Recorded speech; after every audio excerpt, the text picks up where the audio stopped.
Chapter 3. If then you have been raised with Christ, seek the things that are above, where Christ is, seated at the right hand of God. Set your minds on things that are above, not on things that are on earth. For you have died, and your life is hidden with Christ in God. When Christ, who is your life, appears, then you also will appear with him in glory.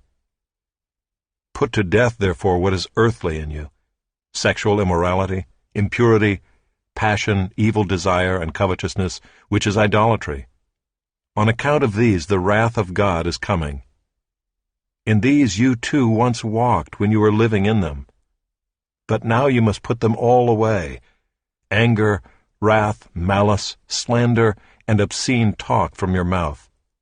Do not lie to one another, seeing that you have put off the old self with its practices, and have put on the new self, which is being renewed in knowledge after the image of its Creator.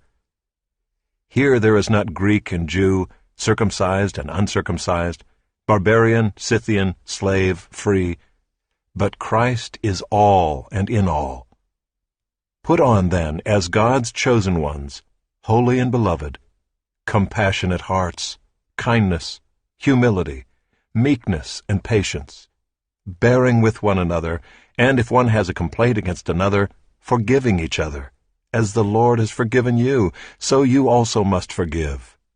And above all these put on love, which binds everything together in perfect harmony. And let the peace of Christ rule in your hearts, to which indeed you were called in one body. And be thankful.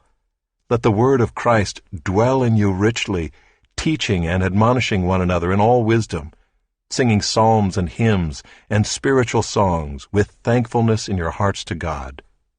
And whatever you do, in word or deed, do everything in the name of the Lord Jesus, giving thanks to God the Father through him. Wives, submit to your husbands, as is fitting in the Lord. Husbands, love your wives, and do not be harsh with them.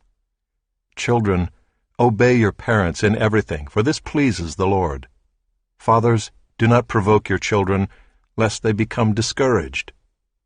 Bondservants, obey in everything those who are your earthly masters, not by way of eye service as people-pleasers, but with sincerity of heart, fearing the Lord. Whatever you do, work heartily as for the Lord and not for men, knowing that from the Lord you will receive the inheritance as your reward.